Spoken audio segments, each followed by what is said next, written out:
Admiral Kate Morrison stood at the massive window of Earth Defense Command, watching ships move through the orbital traffic lanes above Earth. 3 years of war had changed everything. The planet below showed scars from alien attacks, but humanity had survived. More than survived, they had won their last 5 battles. The door chimed behind her. "Come in," she called without turning around. Lieutenant Commander Alex Carter entered carrying a datapad. His face looked troubled. "Admiral, we received the message from the Galactic Consortium. They want to meet." Morrison turned from the window. She was a tall woman with sharp eyes and graying hair pulled back in a tight bun. War had made her careful about everything. "Show me." Carter handed her the pad. Morrison read the message twice. The alien coalition wanted peace talks on Kepler-7 station. They claimed the war had gone on too long. Too many had died on both sides. They wanted to find a solution that would benefit everyone. "What do you think?" Morrison asked. Carter shifted his weight. "It feels wrong, Admiral. Our intelligence shows strange ship movements near Kepler-7, ships that should not be there." Morrison nodded. She had learned to trust Carter's instincts. The young officer had saved her fleet twice with his careful analysis of enemy patterns. "Tell me about these ships." Corvin battlecruisers moving through sectors they claimed were empty. Zephyrian stealth vessels near trade routes they said they abandoned, and the station itself has been getting upgrades. "Big ones." The Admiral walked to her desk and sat down. On the wall behind her hung pictures of Earth's colonies, the ones they had lost and the ones they had saved. "They are planning something." "That's what I think too," Carter agreed. "But Fleet Command wants to send Ambassador Walsh. They think sending a diplomat will show we want real peace." Morrison laughed, but there was no humor in it.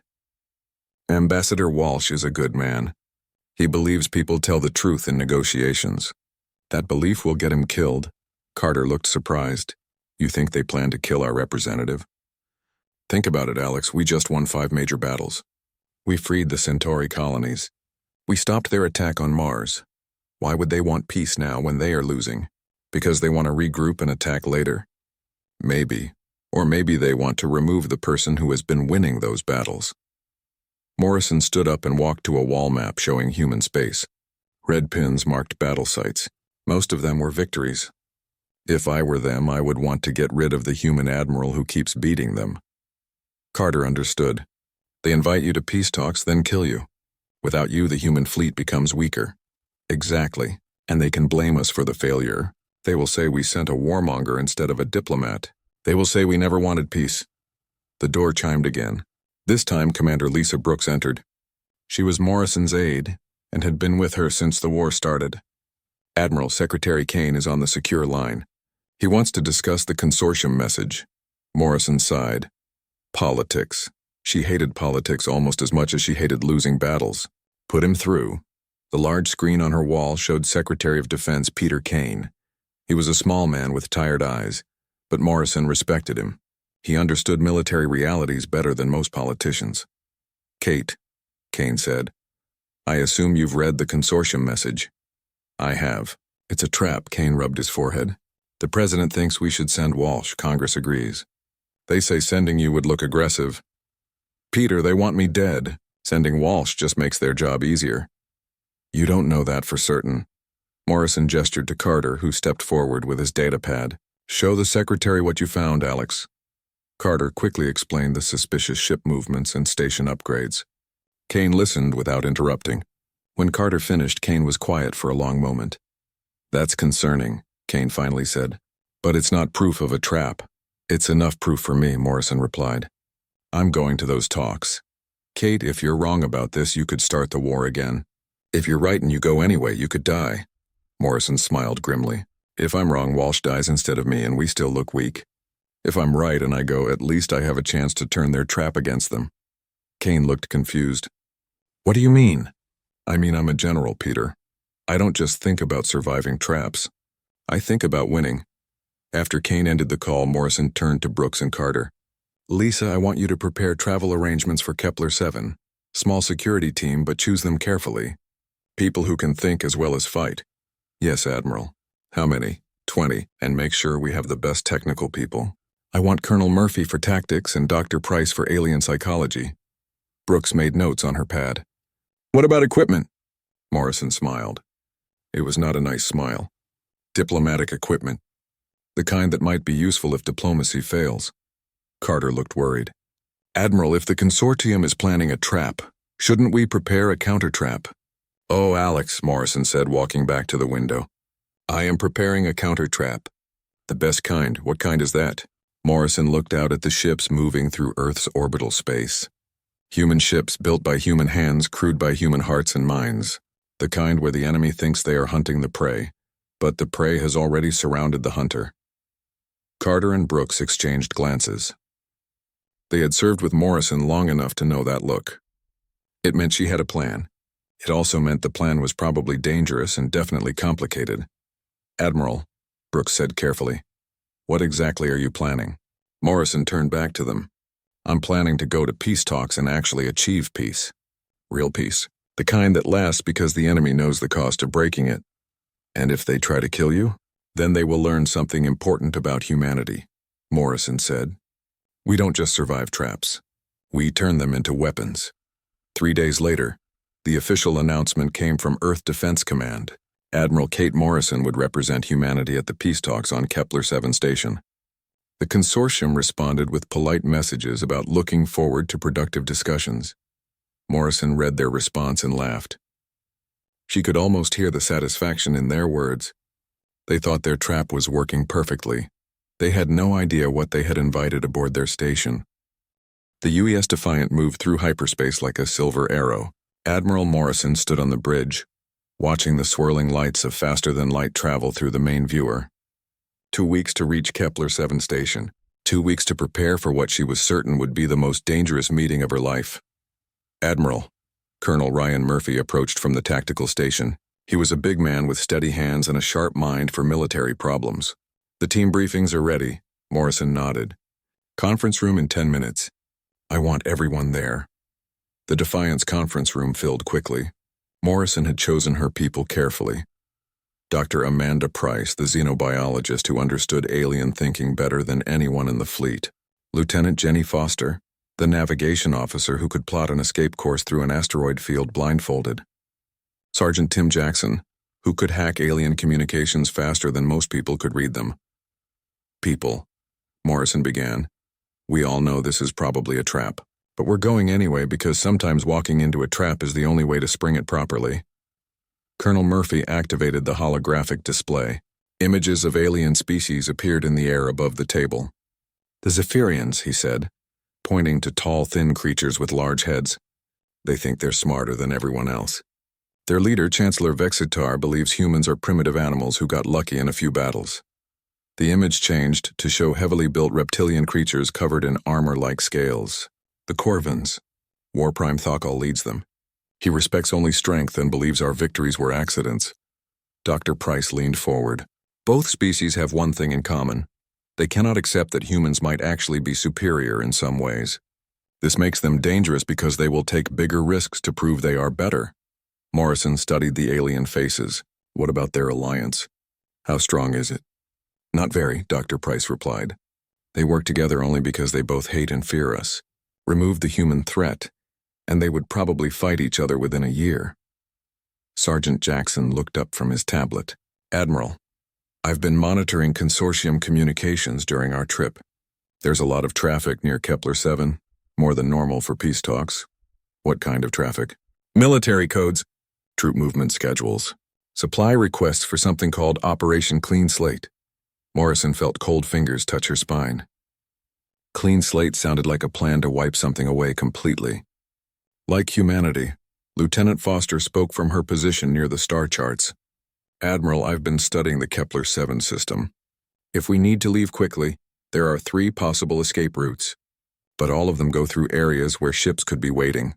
Show me. Foster activated another display. The Kepler 7 system appeared, showing the station's position and the hyperspace jump points. Red lines marked possible escape routes.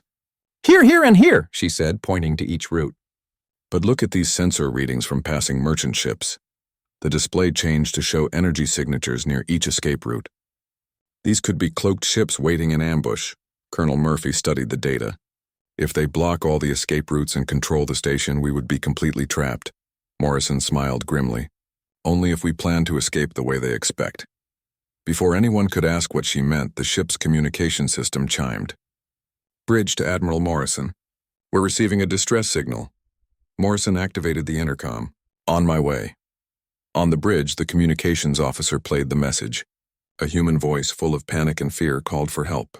The merchant vessel Meridian was under attack. Their position was only 2 hours away at full speed. Sir, the helmsman said, should we investigate?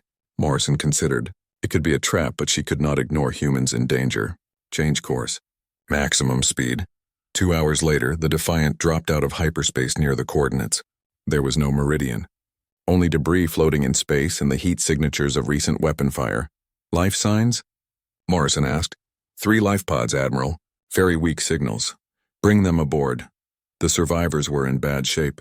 Steve Martinez, a cargo officer, was the only one conscious enough to talk. He sat in the medical bay wrapped in blankets, his hands shaking as he held a cup of hot coffee. They came out of nowhere, he said. No warning. No demands for surrender. Just started shooting.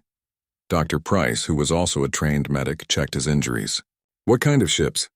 Corvin design, but no markings. No identification signals. When we tried to surrender, they ignored us. Just kept firing until our ship broke apart. Morrison felt anger build in her chest. The ceasefire agreement clearly prohibited attacks on civilian vessels. How many ships? 4 cruisers. They waited until we were completely disabled, then left. Like they wanted to make sure we could tell someone what happened. Colonel Murphy pulled Morrison aside. Admiral, this is a message. They want us to know they don't care about the ceasefire. Or they want us angry and careless when we reach Kepler 7. Morrison replied. She ordered the evidence carefully recorded and transmitted to Earth. Every detail of the attack, every piece of debris analyzed. If the consortium wanted to play games, she would make sure the galaxy saw exactly what kind of games they played. The rest of the journey passed without incident, but Morrison used every hour to prepare.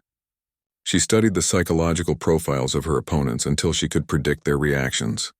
She reviewed battle plans with Murphy until every possible scenario had been considered. She worked with Dr. Price to understand exactly how aliens thought about concepts like honor, shame, and fear.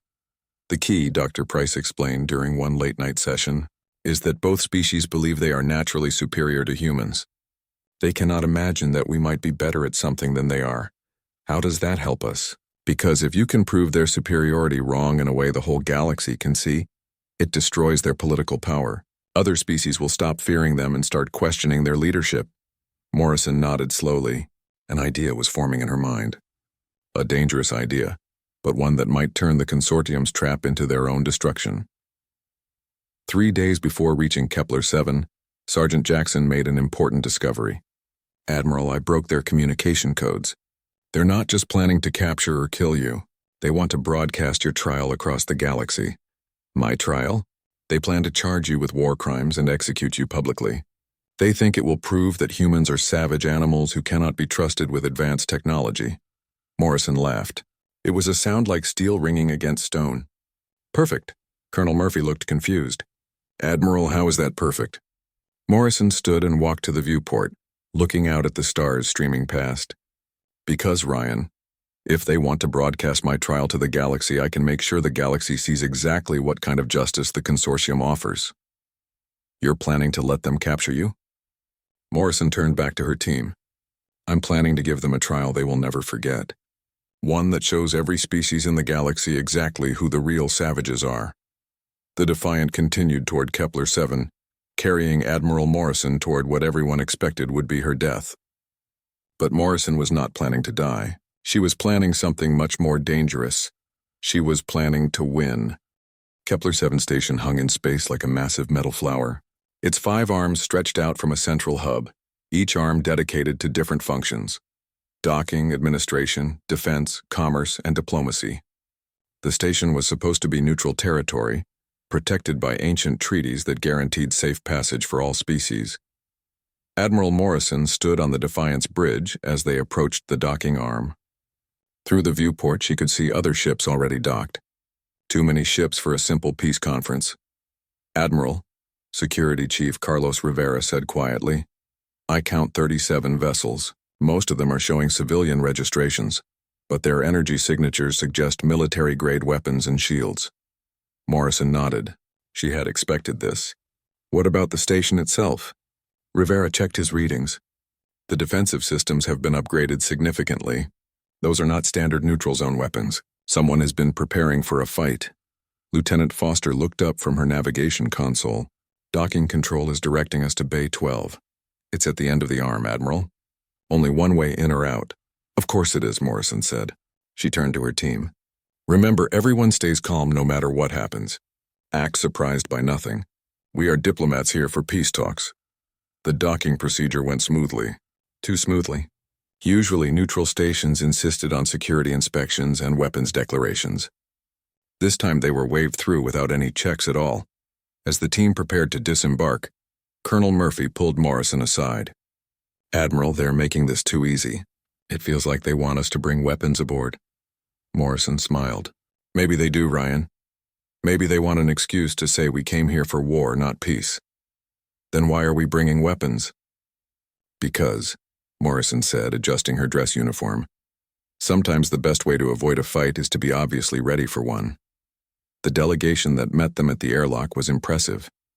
Chancellor Vextar stood 7 feet tall, his pale blue skin gleaming under the station lights. His large black eyes showed intelligence and cruelty in equal measure. Beside him, War Prime Thakal looked like a walking tank. His armor-plated hide was scarred from dozens of battles, and his yellow eyes never stopped moving, always searching for threats. Admiral Morrison, Vextar said in perfect English. His voice like music played on broken glass. How unexpected to see you here. We had requested a diplomatic representative. Morrison stepped forward, her bearing straight and military despite wearing the formal diplomatic uniform required for peace talks. Chancellor, I am here as Earth's representative. My authority to negotiate is complete and unquestionable. Thokal growled something in the Corvan language. Vextar's eyes flickered with what might have been amusement. War Prime Thokal expresses surprise that humanity would send a soldier to discuss peace. Tell War Prime Thokal that only someone who understands the true cost of war can properly value peace, Morrison replied. The escort to the Grand Assembly Chamber took them through the station's main corridors.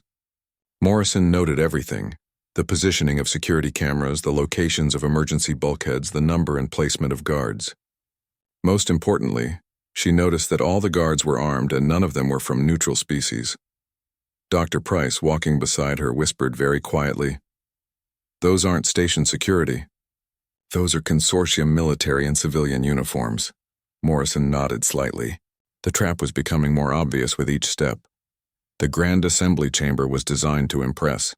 The ceiling stretched up 5 stories, covered with murals showing the peaceful cooperation of different alien species. The main table was made from rare crystal that seemed to glow with inner light. Everything about the room was meant to suggest harmony and mutual respect. Morrison found it almost insulting. Chancellor Vextar took his place at the head of the table, with War Prime Thakal on his right. Morrison sat across from them, with her small team arranged behind her. The formal opening ceremony included speeches about the importance of peace and the tragic costs of war. Morrison listened with half her attention. The other half was focused on the subtle details that revealed the truth. The way the chamber's doors had been modified with heavier locking mechanisms. The unusual number of observers standing around the room's edges. The fact that the communication panel on the table had been disabled from her side. When the ceremonies ended, Vextar began the actual negotiations. Admiral Morrison, the Galactic Consortium comes to these talks with open hearts and genuine desire for peace. We hope humanity shares this desire. We do, Morrison replied. That's why I brought evidence of consortium. Attacks on human civilian vessels. During the current ceasefire, she activated her portable display unit and showed the recordings from the Meridian's destruction. The images were clear and damning. Corvan ships attacking an unarmed merchant vessel. Survivors ignored when they tried to surrender. War Prime Thakal snarled and started to stand, but Vextar gestured for him to remain seated. Those images could have been fabricated, the Chancellor said smoothly. And even if they were real, the ships bore no consortium markings. Pirates, perhaps using stolen vessels. Morrison had expected this response. The weapons signatures match consortium military standards exactly. The flight patterns follow Corvan tactical doctrine, and the timing suggests coordination with other military movements in the sector. Accusations, Vextar said. Not proof, Morrison leaned forward. Then let us discuss proof. Chancellor, explain why 37 military vessels are docked at this neutral station. Explain why the station's defensive systems have been upgraded beyond neutral zone limits. Explain Operation Clean Slate. For the first time, Vextar's composed expression flickered. I do not know what you mean. Of course you do, Morrison said. Just as you know that this entire conference is designed to eliminate Earth's military leadership, while making humanity appear to be the aggressor. The chamber fell silent. Morrison could feel the tension building like pressure before an explosion. She had just accused the consortium of planning murder under the protection of neutral zone treaties. Vextar recovered his composure quickly. Admiral, your paranoia is showing. We invited you here in good faith to discuss ending this terrible conflict. Then discuss it, Morrison said. Present your terms. Vextar smiled. It was not a pleasant expression on his alien features. Very well. For peace to be achieved, humanity must withdraw from 17 star systems currently under your control. You must pay reparations equal to 50% of Earth's gross planetary product for the next 20 years. And all human military commanders must surrender themselves for trial on war crimes charges. Morrison listened to the terms without expression. When Vextar finished, she was quiet for a long moment. Then she began to laugh. It was not the reaction anyone expected. The laugh started low and built steadily. It was the sound of someone who had just heard the best joke of their life. Admiral, Dr. Price asked quietly. Morrison wiped her eyes and looked directly at Vextar. Those are not peace terms, Chancellor. Those are surrender demands designed to be rejected. They are fair compensation for humanity's aggression, Vextar replied. They are an insult, Morrison said, standing up, and proof that this conference was never about peace. Vextar gave a subtle hand signal. Immediately, the chamber's doors sealed with metallic clangs. Armed guards emerged from concealed positions around the room. The observers drew weapons and pointed them at the human delegation. You are under arrest, Vextar announced, for war crimes against the Galactic Consortium. Your trial will begin immediately, and will be broadcast across the galaxy as proof of human barbarism. War Prime Thukal finally stood, his massive form looming over the table. Your species will learn the price of defying superior civilizations. Morrison looked around the chamber at the dozens of weapons pointed at her team. Any normal person would have been terrified. Any reasonable diplomat would have tried to negotiate. Morrison smiled. Chancellor, she said, reaching slowly into her jacket pocket. There's something you should know about humans. You are in no position to make threats, Vextar snarled. Morrison pulled out a small device and held it up. This isn't a threat. It's a broadcast transmitter. Everything that has happened in this chamber has been transmitted across subspace to every major civilization in the galaxy. Vextar's face went pale. Impossible. We blocked all communications. You blocked the normal ones, Morrison agreed. But humans are very good at finding new ways to communicate. She pressed a button on the device. Instantly, every screen in the chamber activated, showing the faces of alien leaders from across the galaxy. The Altarian Federation Council, the Centauri Free Worlds Parliament, the Vegan Assembly, even representatives from species that had never taken sides in the war. All of them had watched the consortium's trap unfold in real time. Morrison turned to face the nearest camera. Leaders of the galaxy, she said in a calm, clear voice. You have just witnessed the consortium's idea of peace negotiations. I leave it to you to judge who the real barbarians are. The trap had been sprung, but not the way the consortium had planned. The chamber erupted in chaos. Consortium guards shouted orders in 3 different languages while the alien leaders on the screens demanded explanations. Chancellor Vextar's careful composure cracked completely as he realized the galaxy was watching his treachery unfold in real time. Kill the transmitter, he screamed at his guards. That won't help you now, Morrison said calmly.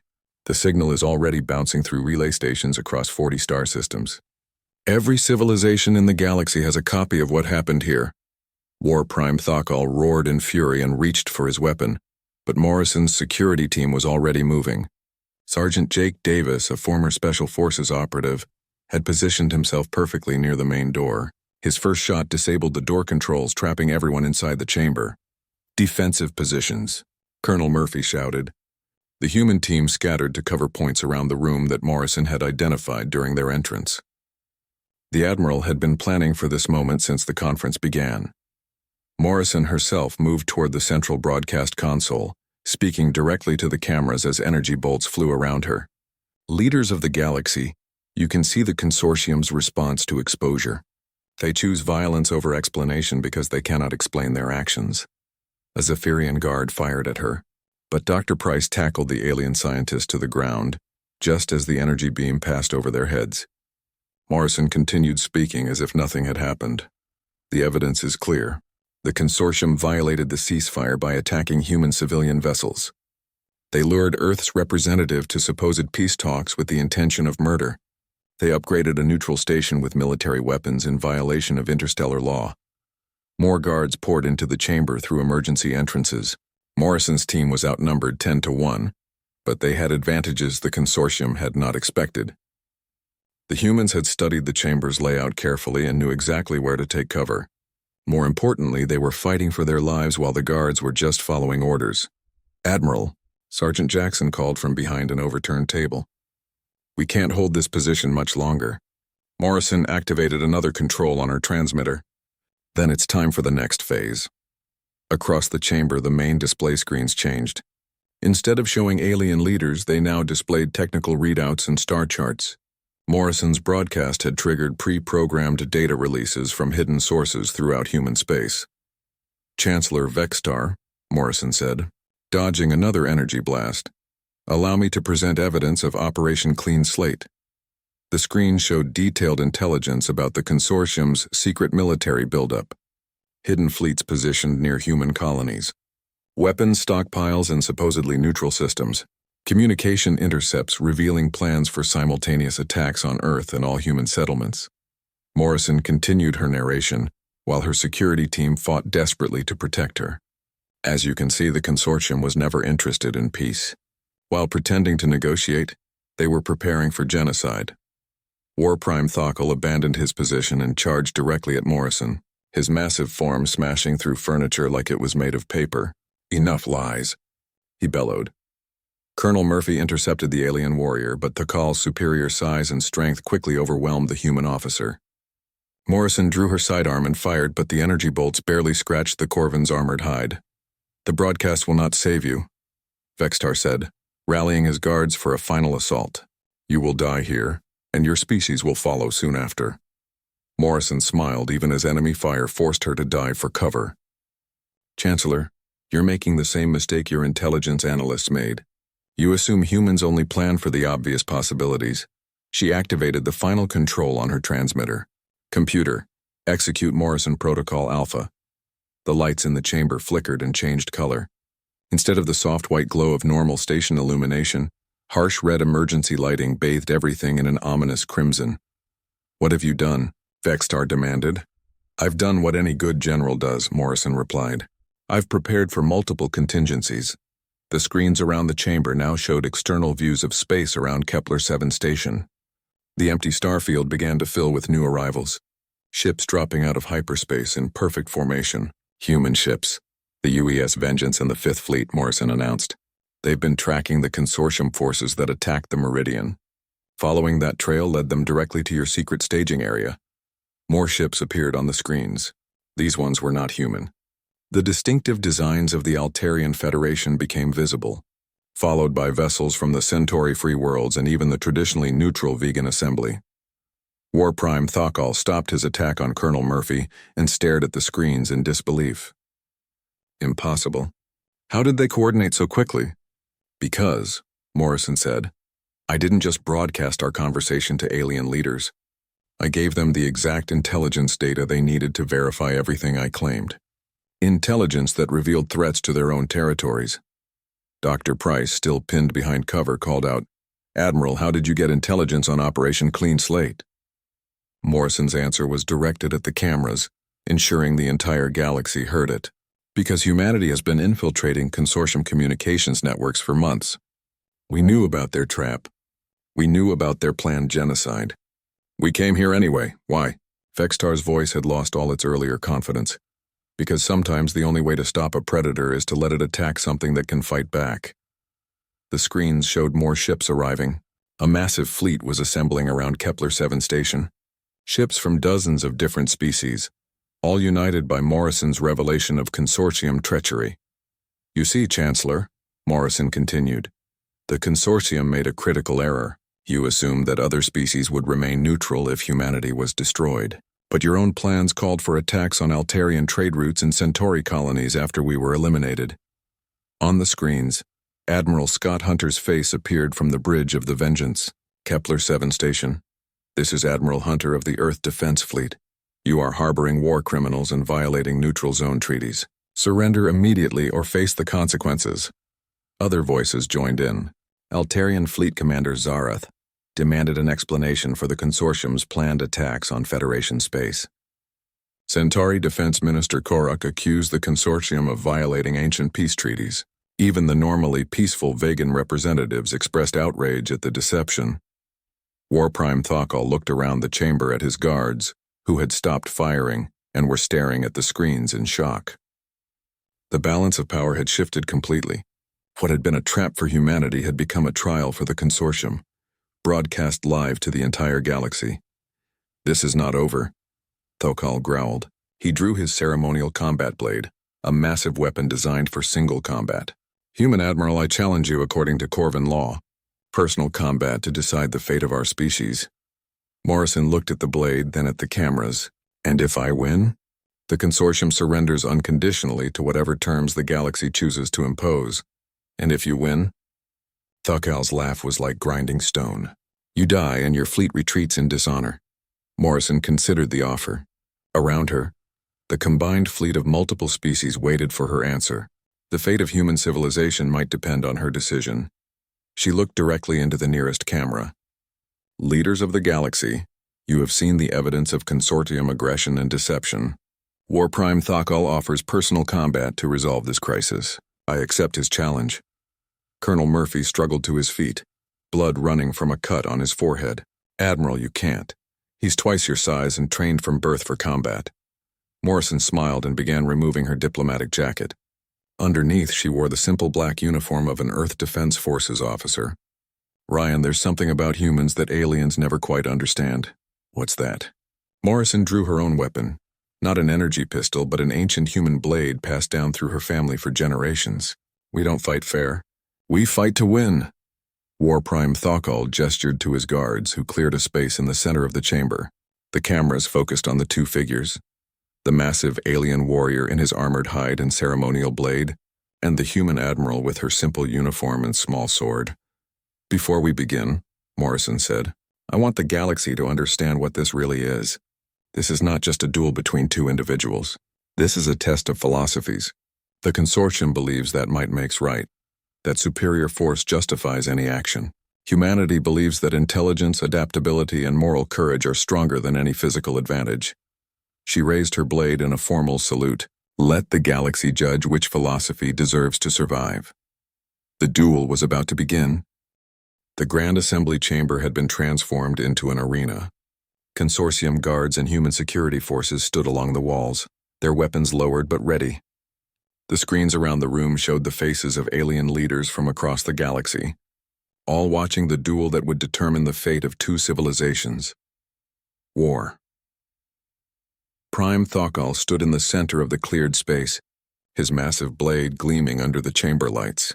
The weapon was as long as Morrison was tall, forged from metals that could cut through starship armor. His yellow eyes showed confidence and barely controlled rage. Admiral Morrison faced him with her much smaller blade. The family sword had been carried by her ancestors through Earth's ancient wars, before humanity ever reached for the stars. It looked like a toy compared to Thakal's weapon. Admiral, Dr. Price called softly. His reach advantage is enormous. He can strike you before you can get close enough to hit him. Morrison nodded without taking her eyes off her opponent. Amanda, remember what you taught me about Corvin psychology? They value strength and direct confrontation above everything else. Yes, but how does that help? Morrison smiled grimly. It means he'll fight exactly the way I expect him to. War Prime Thakal raised his blade in a formal combat salute. Human Admiral, you have courage. I will make your death quick as a reward for that courage. War Prime, Morrison replied, returning the salute. You're about to learn something important about human courage. It's not the absence of fear. It's the decision to act in spite of fear. The duel began with Thokal's thunderous war cry. He charged forward, his massive blade cutting through the air in a strike that would have split Morrison in half. But the Admiral was not where the blade fell. She had rolled to the side at the last instant, coming up behind the alien warrior. Her first strike caught Thokal across the back of his armored leg. The blow would have crippled a human but barely scratched the Corvin's thick hide. Thokal spun around with surprising speed for such a large creature, his backhand swing nearly taking Morrison's head off. Morrison ducked under the swing and struck again, this time at Thokal's weapon arm. Again her blade found its target but did little damage. The alien's natural armor was too thick for her weapon to penetrate easily. You fight like a coward, Thokal growled, making another powerful overhead strike. Stand and face me properly. Morrison avoided the blow by diving between Thokal's legs, rolling out behind him again. I fight like a human, she replied, striking at the back of his other leg. We use our brains, the watching alien leaders murmured among themselves. This was not the kind of combat they were used to seeing. Corvin duels were typically brutal affairs of strength against strength. Morrison was fighting an entirely different kind of battle. Colonel Murphy, watching from the sidelines with growing worry, whispered to Dr. Price, "She can't keep this up forever. He's barely hurt, and she's already breathing hard." Dr. Price studied the two fighters carefully. "I think she knows that, Ryan. Look at what she's really doing." Murphy looked closer. Morrison was not just avoiding Thokal's attacks randomly. Each dodge, each movement, each strike was carefully calculated. She was herding the massive alien warrior toward a specific part of the chamber. Thokal made another powerful swing, this one aimed at Morrison's legs to prevent her from dodging.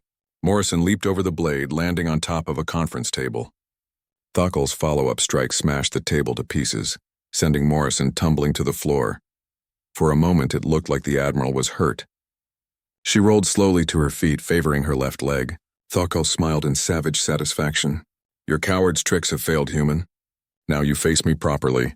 He raised his blade for what would clearly be the killing blow. Morrison looked up at him, apparently helpless. But her eyes were not on Thokal's weapon. They were focused on something above his head. "War Prime," she said, "you're right about one thing. It is time to face you properly."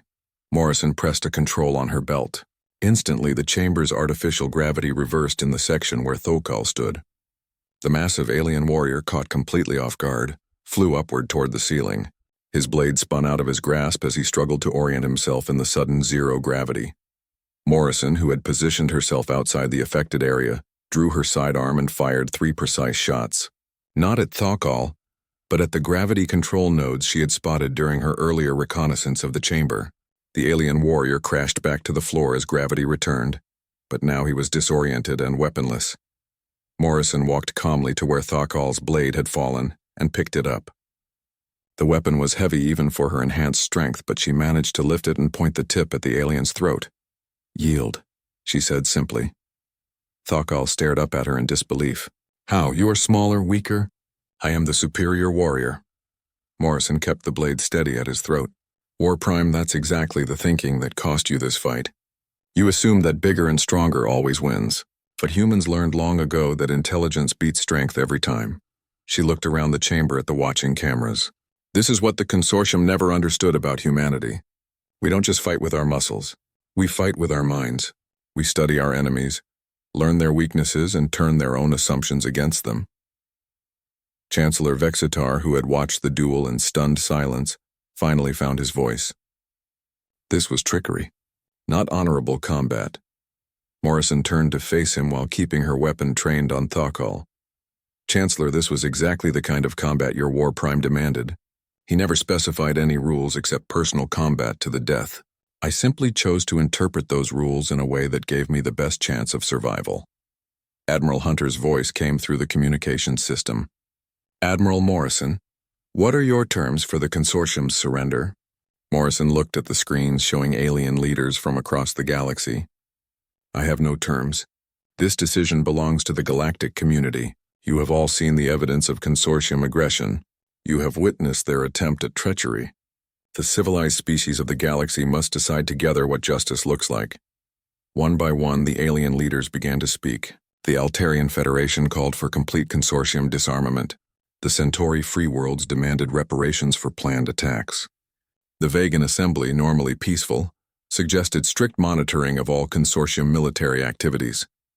Vextar listened to the growing list of demands with increasing desperation. You cannot do this to us. We are one of the oldest civilizations in the galaxy. Morrison finally lowered her weapon and stepped back from Thokal. Chancellor, age does not grant the right to commit genocide. Your civilization had the opportunity to coexist peacefully with humanity. You chose war instead. Now you face the consequences of that choice.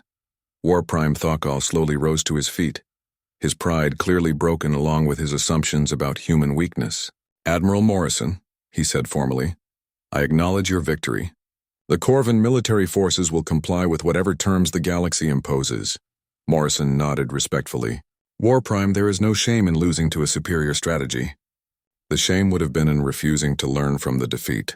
Over the next several hours, as the combined fleet maintained position around Kepler 7 station, the galactic community worked out the details of the consortium's surrender, complete disarmament of aggressive military forces, return of all occupied territories, reparations to species they had threatened or attacked. Most importantly, acceptance of permanent monitoring to ensure they never again posed a threat to galactic peace. 3 days later, Admiral Morrison stood once again on the bridge of the UES Defiant as it prepared to depart Kepler 7. The peace talks that were supposed to be her death had instead become humanity's greatest diplomatic victory. Colonel Murphy joined her at the viewport. Admiral, the fleet commanders are asking what our next assignment will be. Morrison smiled as she watched the ships of 24 species working together to implement the peace agreement. Our next assignment, Ryan, is to make sure this peace lasts, not through threats or shows of force, but by proving every day that humanity deserves the trust the galaxy has placed in us. Dr. Price approached with a datapad. Admiral, the preliminary casualty reports from the consortium's planned attacks. Our intelligence estimates they would have killed over 2 billion humans and aliens combined. Morrison took the pad and studied the numbers. 2 billion lives saved because humanity had been willing to walk into a trap with their eyes open, because they had been prepared to turn the enemy's greatest weapon, their arrogance, against them. The galaxy will remember this day, Dr. Price said, not just as the day the consortium was defeated, but as the day humanity proved we belong among the stars. Morrison nodded, still looking out at the peaceful fleet. More importantly, Amanda, it's the day we proved that intelligence and moral courage are stronger than any weapon. That's a lesson the galaxy needed to learn. As the Defiant jumped to hyperspace, carrying Admiral Morrison back toward Earth, subspace communications carried news of the victory to every corner of human space. The peace talks had indeed been a trap, but humanity had sent a general who turned that trap into the foundation of a lasting peace.